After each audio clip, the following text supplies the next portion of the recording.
Hola, ¿qué tal? Bienvenidos a Ojalá, este es su programa, su ilusión compartida. En el día de hoy tenemos que anunciar con mucho placer que la República Dominicana sigue creciendo y el gobernador del Banco Central acaba de anunciar que la economía de República Dominicana superó sus expectativas en este primer trimestre y tiene un crecimiento de un 6.4%. Este anuncio viene dado en el contexto de la apertura de relaciones diplomáticas con China.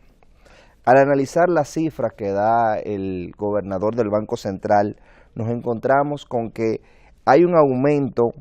de 604 millones de pesos en los ingresos de divisas que tiene el país, destacándose que en este primer trimestre ascendieron a 7.537 millones de dólares, es decir, 604 millones de dólares más que este mismo trimestre en el año pasado. De igual manera, se resalta que los ingresos provenientes del turismo han alcanzado una cifra de 2.069.8 millones en este periodo, proporcionándose un incremento de un 4.7% comparándose con el mismo periodo del año pasado. ¿Qué nos dicen estos datos? Estos datos apuntan a que la economía dominicana va a crecer aproximadamente un 7%, siendo conservador. Nosotros con estos datos estamos siendo la economía que más ha crecido en este trimestre en el hemisferio americano. Ahí vemos al gobernador del Banco Central diciendo cómo nosotros crecimos por encima de lo que había pronosticado el Fondo Monetario Internacional. Llama la atención el crecimiento que ha tenido el sector de zona franca, proporcionando un 10.9%, el sector construcción, el sector salud y el sector agropecuario, que ha crecido, que reporta un 6.1% en este primer trimestre. El crecimiento económico que ha tenido República Dominicana es y constituye una referencia en todo el hemisferio, y este crecimiento tiene que ser continuado, tiene que venir de la mano de una reforma fiscal integral que ayude a que se sigan sosteniendo y ampliando los programas sociales que se están realizando. Vimos al presidente de la República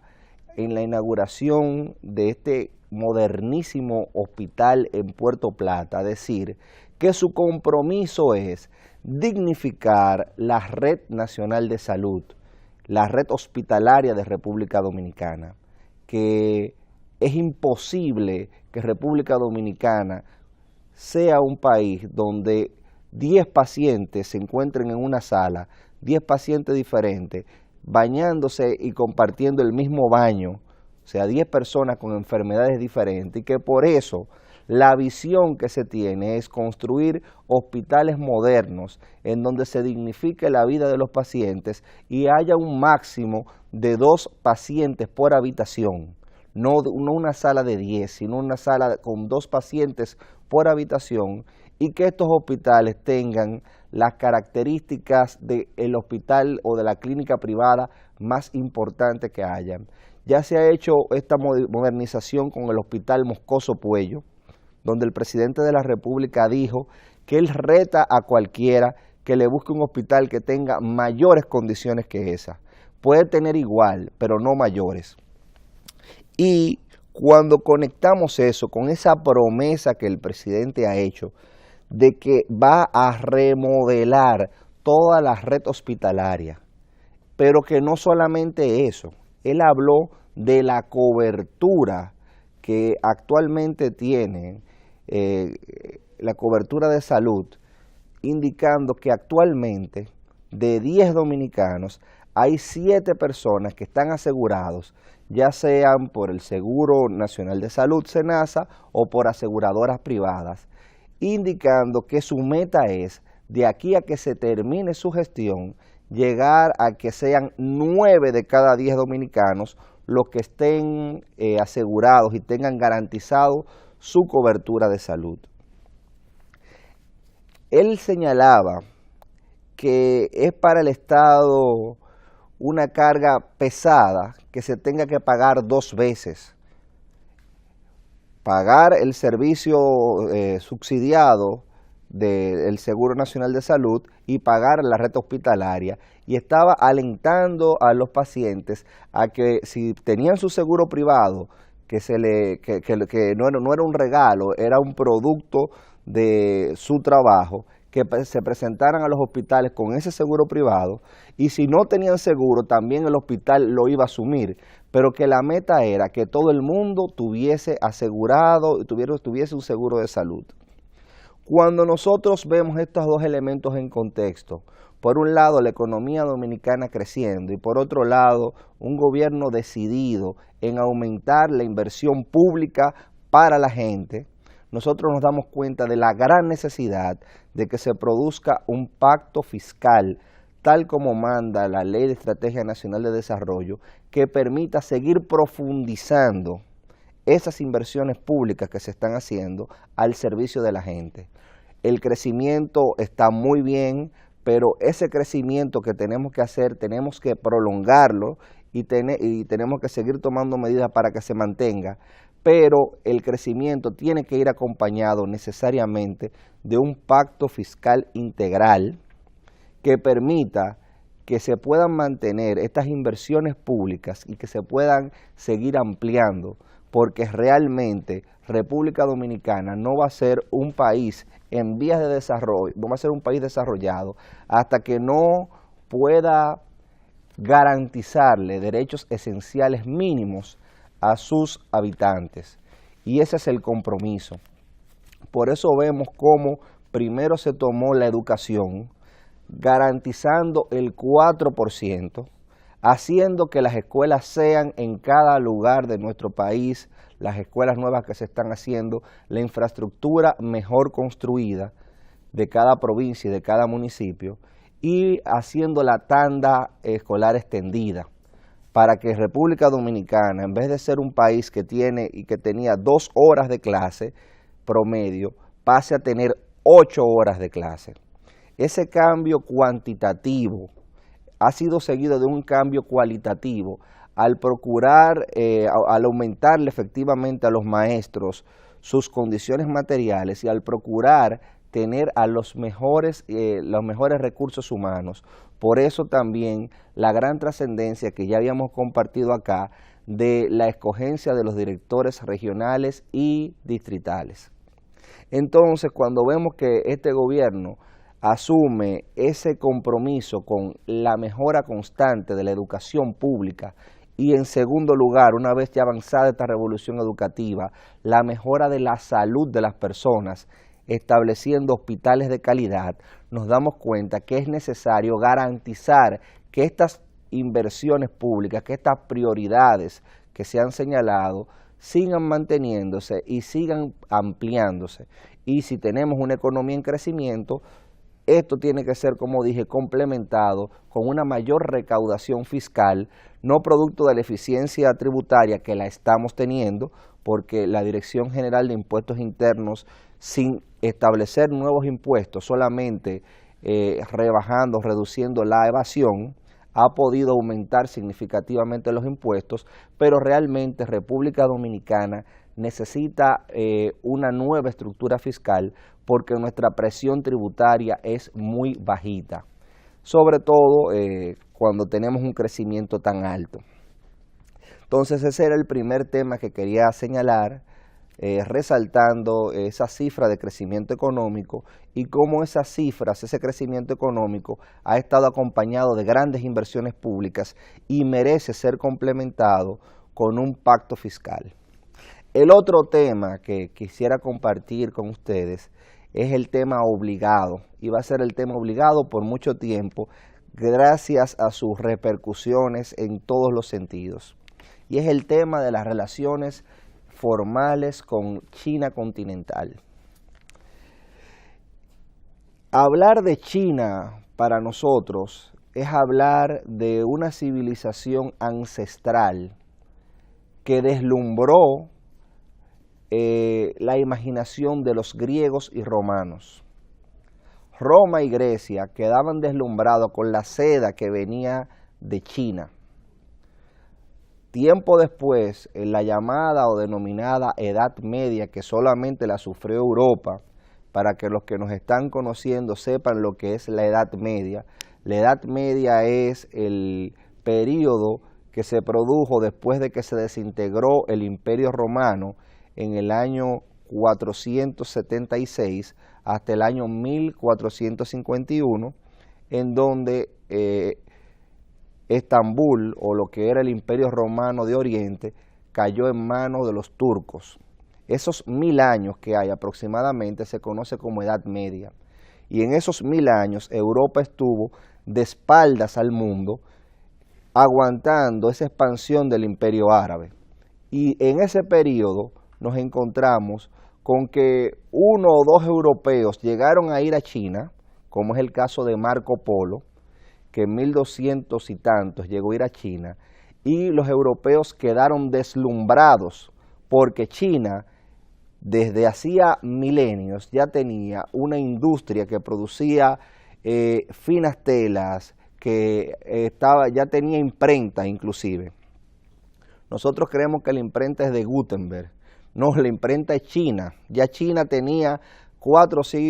5 siglos antes imprenta. Pero la pólvora es un invento chino. Pero aparte de la pólvora, la brújula también termina siendo un invento chino. Y me voy más lejos. El deseo de Cristóbal Colón de realizar ese viaje es buscando una ruta más corta hacia las Indias. Cuando él habla de las Indias, se está refiriendo a la China, porque él había sido inspirado por esos relatos de Marco Polo, que había tenido contacto con un nieto de Gengis Khan, ese gran conquistador mongol, que se llamaba Kublai Khan. Entonces, la inspiración que tiene Colón por los relatos de Marco Polo es buscando llegar a la China, porque China, como he dicho, desde hacía milenios tenía una industria desarrollada, había inventado la pólvora, había inventado la imprenta, había inventado la brújula, y hay quienes dicen que en el año 1421 China le había dado la vuelta al mundo. Hay toda una teoría sobre eso, porque ciertamente China tenía la capacidad marítima para darle la vuelta al mundo. Entonces hay todo un legado chino, y República Dominicana había vivido de espaldas a esa realidad por una serie de circunstancias geopolíticas. Valga recordar que las relaciones diplomáticas con China, la China que es Taiwán, las realizó el dictador Rafael Leónidas Trujillo. Y nosotros continuamos por un esquema de Guerra Fría manteniendo unas relaciones con Taiwán en desmedro de la China continental. Pero hace más de 40 años las Naciones Unidas y el mismo Estados Unidos entendió que esto era insostenible. Nosotros no podíamos privilegiar una relación formal con una pequeña islita que se pretendía ser China, ser toda China, y no importantizar, no ver en su justa dimensión las potencialidades que representaba esa China continental. Entonces, el presidente de la República, en un contexto, como dije, de una economía en expansión, en un plan de seguir aumentando nuestras capacidades productivas, ahí vean los esfuerzos que se han hecho del Pleno Nacional de la Competitividad, en el año de las exportaciones, porque este año fue declarado como el año de la exportación. El presidente de la República toma una valientísima y trascendental decisión, que es abrir relaciones formales con China y que nosotros como República Dominicana, como un mercado en expansión, comencemos a ver hacia China y a ver qué nosotros podemos producir y qué necesidades podemos satisfacerle a China. Entonces, la primera reacción que vemos ante esa situación es que los sectores más atrasados de Estados Unidos, los sectores más recalcitrantemente atrasados de Estados Unidos, asumiendo una posición de personas resentidas, como si fuera una persona resentida y amargada, que expresó la Cancillería de Taiwán, ese sector ultraconservador de Estados Unidos se despacha diciendo que la República Dominicana ha sido sobornada por China para establecer relaciones diplomáticas, y que veo que también esos sectores se pronuncian diciendo que eso crea una inestabilidad en la región. Pero, ¿cómo tú puedes tener la calidad moral de decir que eso crea inestabilidad en la región, que eso obedece a un soborno y que estamos en contra de las instituciones democráticas, cuando el país que tú representas tiene desde hace más de 40 años relaciones formales con China, y la mayoría de las industrias grandes de Estados Unidos tienen sus fábricas en China? Entonces, yo estoy hablando específicamente del senador de origen cubano Marcos Rubio, quien de manera irrespetuosa y en un tono completamente injerencista plantea que República Dominicana hay que investigar la forma en que China sobornó a la República Dominicana para establecer relaciones diplomáticas con esta nación. Pero ven acá, ¿cómo es posible que en pleno siglo XXI, de una manera tan canalla,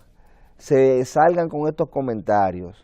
cuando vivimos en una época de información, cuando se supone que vivimos en el respeto a la capacidad soberana de los estados? O sea, es verdaderamente indignante que el senador Marcos Rubio, por el simple hecho de ver que tomamos una decisión, la decisión más racional posible, escoger entre dos posibles socios comerciales, dos posibles socios, y reconocer lo que ellos ya habían reconocido, ¿cómo es posible que se pretenda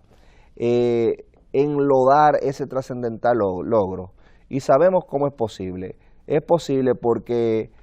se tiene un miedo a que República Dominicana siga aprovechando el potencial que representa China y siga fortaleciendo y consolidando su crecimiento en este esquema. Entonces, para nosotros, volvemos a repetir, es uno de los sucesos más trascendentales que se han hecho en el plano de la política exterior dominicana, el establecimiento de las relaciones diplomáticas con China. Ya correspondió al gobierno y a la gestión del Partido de Liberación Dominicana otra decisión valiente que se había tomado anteriormente, que fue el establecimiento de las relaciones con Cuba. Sin embargo, el establecimiento de las relaciones que se tomaron con Cuba era más una cuestión de carácter simbólico, vista los lazos que nos unen a esa nación caribeña, a esa hermana nación caribeña. Pero en el caso de China, estamos hablando de oportunidades infinitas. China demanda muchísimos productos agrícolas y República Dominicana tiene la oportunidad de ir colocando productos agrícolas en territorio chino, porque inclusive la región de Azua, por ejemplo, tiene un potencial para una serie de vegetales chinos que no se consumen en República Dominicana, pero que son muy apetecidos por los chinos, y ya de hecho, sin existir relaciones diplomáticas, hay una gran cantidad de productores de vegetales chinos como Tindora, Parbol, que están exportando hacia China. Y yo me imagino ahora que se están formalizando esas relaciones, ¿cómo nosotros podemos hacerlo? esta situación, este acuerdo, como hemos dicho, es para nosotros la noticia del momento y vamos a estar hablando y explicando algunos de los detalles de él en próximas entregas. Yo quiero, señores, que ustedes se me queden ahí porque nosotros tenemos en un ratico la agenda municipal con Francis Jorge y en ese sentido, por favor, disfruten ese contenido que tenemos para ustedes.